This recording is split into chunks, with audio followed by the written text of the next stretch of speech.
शुभ मुहूर्त। आज नीरज कुमार और उनकी पत्नी नीरा की खुशी देखते बन रही है। मेहंदी, संगीत, हल्दी की सारी रस्में पूरी करने के बाद आज उनकी बेटी मंजरी की बारात है। बहुत देख सुनकर मंजरी के पापा ने मयूर को चुना है। मंजरी आईटी इंजीनियर है तो मयूर भी आईटी कंपनी में सीनियर मैनेजर है। शादी तय करते समय ही मंजरी के पिता ने मयूर के पिता से कह दिया था कि वे शादी धूमधाम से करेंगे, अपनी हैसियत के सामान भी देंगे, पर दहेज के नाम पर कुछ नहीं। मयूर के पिता को थोड़ी निराशा हुई क्योंकि बेटे की शादी पर वे अपनी कमाई खर्च नहीं करना चाहते थे। वे चाहते थे कि मंजरी के पिता से वे डिमांड करें, परंतु अपनी यह मंशा को प्रकट नहीं कर पाए। आखिर क्या करते? पढ़े लिखे इतने बड़े अफसर को यह कहते शोभा नहीं देती, वे यह भी समझते हैं। अब बारात लग गई है। शहर के एक अच्छे होटल से शादी हो रही है। किसी पुराने किले की शक्ल का यह होटल सज सज्जा से भव्य महल लग रहा है। बाहर खुले में बहुत बड़े एरिया में खाने पीने की व्यवस्था है। चाय कॉफ़ी से लेकर कई तरह के पेय पदार्थ, तरह तरह के स्टार्टर, इंडियन, चाइनीज, इटालियन के लाइव काउंटर के साथ मेन कोर्स में भी वेज नॉनवेज की बाहर सजावट और स्वाद इतनी अच्छी कि बाराती सराती सभी मेहमान घूम घूम कर स्वाद का आनंद ले रहे थे। स्टेज पर जयमाला होने के बाद दोनों परिवार के सगे संबंधी मंडप के पास इकट्ठे हैं। शादी की रस्में शुरू हो गई है। मंडप में मंजरी की बुआ मम्मी रस्म के अनुसार गीत गा रही है। वैसे तो आजकल पहले की तरह शादी ब्याह के गीत लोगों को आते कहाँ हैं, परंतु कुछ लोगों के कारण पुरानी परंपरा घिसट घिसट कर बढ़ रही है। मंजरी की बुआ को शुरू से ही गाने बजाने का शौक रहा है और कहीं भी शादी ब्याह हो तो वे धूम मचा देती हैं। अभी तो मयूर की तरफ से मंडप पर गहने चढ़ाए जा रहे हैं तो वह गाली गा रही है। बाराती पक्ष भी खूब आनंद से सुन रहे हैं और फरमाइश भी कर रहे हैं। इस दौरान बीच बीच में चाय कॉफ़ी भी चल रहा है जिससे लोगों को नींद न आए, क्योंकि यहाँ तो रात भर शादी की रस्में चलती है। मयूरी जयमाला के समय तो लहंगा पहनी हुई थी, अभी मंडप में पीली साड़ी पहन कर बैठी है। इतनी सुंदर लग रही है मानो देवलोक की परी हो। मयूर भी सूट में खूब जच रहा था, परंतु कुछ लोगों के टोकने के कारण उसके कंधे पर एक धोती डाल दी गई है। कन्यादान और भाई के द्वारा लावा मिलाने का रस्म हो चुका है। पंडित जी 7 वचन करवा रहे हैं। मंजरी मयूर के साथ साथ उसके दोस्त भी इसका आनंद ले रहे हैं। बस अब सिंदूरदान होना है, उसकी तैयारी हो रही है। तभी मयूर के पिता मंडप के पास आकर कहते हैं कि 10 मिनट रुक कर सिंदूरदान का मुहूर्त है। फिर मंजरी के पिता को किनारे ले जाकर कुछ कहते हैं। मंडप से मंजरी की नज़र उस तरफ चली जाती है। वह देखती है कि उसके पिता हताश से कुर्सी पर बैठ गए हैं।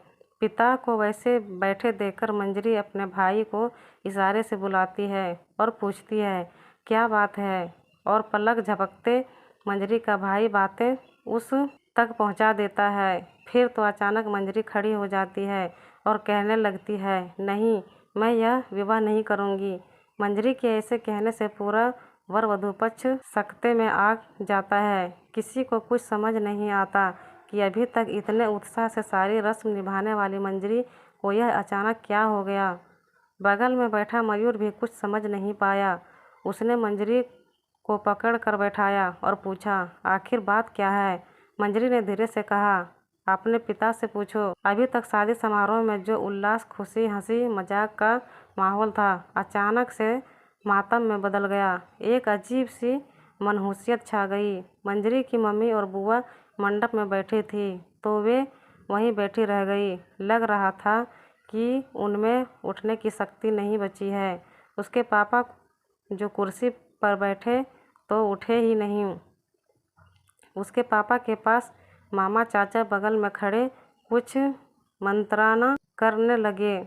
हैरान मयूर उठकर अपने पिता के पास गया जो स्टेज के पास गंभीर मुद्रा में बैठे थे, और उसकी मम्मी असहाय सी बगल में खड़ी कुछ कह रही थी। मयूर ने अपने पापा को इतना कहते सुना, नहीं, इन्हें एक फ्लैट लेकर पुणे में देना ही पड़ेगा, तभी सिंदूरदान और शादी होगी। मयूर तो किंकर्तव्य विमूढ़ हो गया, फिर भी हिम्मत से उसने कहा, यह क्या कह रहे हैं पापा? मैंने तो पहले ही आपसे कह दिया था कि कुछ मांगना नहीं है, दहेज नहीं लेना है। हाँ, गलती हो गई जो मैं तुम्हारी बातों में आ गया। तुम्हारे ऊपर इतना खर्च किया है मैंने, यहाँ इंजीनियरिंग कराने के बाद अमेरिका पढ़ाने को भेजा, अगर कुछ मांग ही लिया तो क्या हुआ?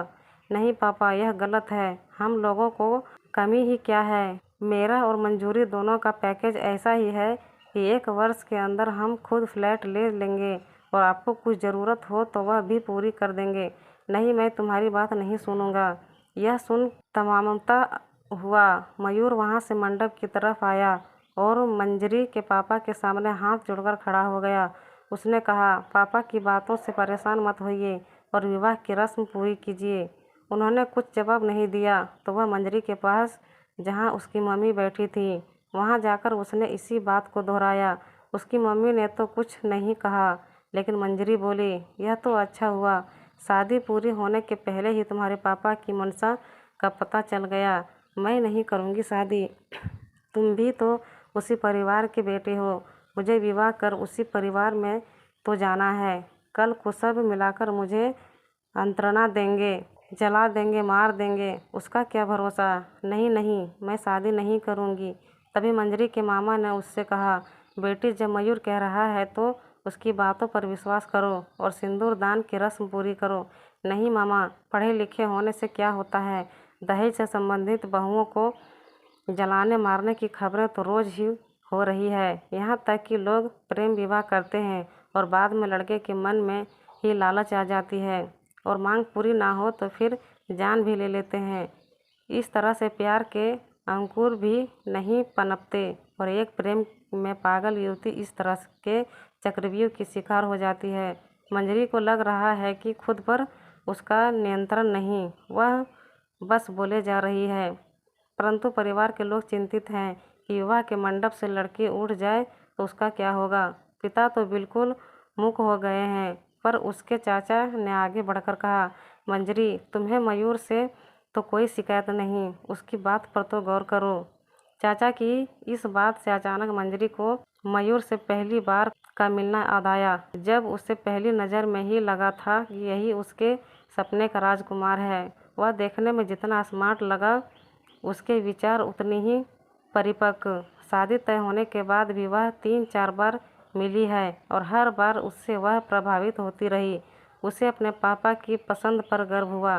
मंजरी ने अपनी मम्मी से भी मयूर की बहुत बड़ाई की थी। अब वह क्या करे, असमंजस में पड़ गई। उसने कहा, नहीं, मुझे इनसे कोई शिकायत नहीं, परंतु कुछ ऐसा हो जिससे कि भविष्य में मैं कोई परेशानी में ना पड़ूं। वहीं उपस्थित मंजरी के मामा, जो मजिस्ट्रेट हैं और बहुत मजाकिया भी, उन्होंने कहा कि चलो तब एक बॉन्ड पेपर पर मयूर से साइन करवा लेते हैं कि भविष्य में उसका परिवार किसी तरह की फरमाइश नहीं करेगा, वह अपनी बात पर अटल रहेगा। उनकी हाँ में हाँ मिलाते हुए मंजरी का छोटा भाई बोला, हाँ मामा, यह तो बहुत अच्छी बात है। और एक सादे पेपर पर लिखकर उसने मयूर से साइन करवा लिया। वहाँ उपस्थित 5 लोगों से गवाह के तौर पर साइन करवा लिया, मानो यह कचहरी का स्टॉप पेपर तैयार हो गया। उसके बाद मंडप में मयूर और मंजरी को फिर उनके आसन पर बिठाया गया। पंडित जी ने भी अपना स्थान ग्रहण किया। पंडित जी के मंत्रोच्चार के साथ मयूर ने मंजरी को सिंदूर लगाया। फिर घर की औरतें ने उसके बाद की रस्में पूरी की। पंडित जी के आशीर्वचन से ओतप्रोत श्लोक के साथ उपस्थित लोगों ने युगल जोड़ी पर फूलों की वर्षा कर उन्हें आशीर्वाद दिया। बादल छट गए और मंजरी का चेहरा दमकने लगा। अब तक मंजरी के चाचा मयूर के पिता को मंडप तक लाने में सफल हो पाए थे। जैसे ही उसके पिता बुझे चेहरे लिए मंडप पर पहुंचे, मंजरी की बुआ, जो पहले शादी गीतों से माहौल गुलजार कर रही थी, व्यंग करते हुए मयूर के पिता से ऊंची आवाज़ में कहा, बधाई हो समधी जी, सिंदूरदान शुभ मुहूर्त में ही हुआ है।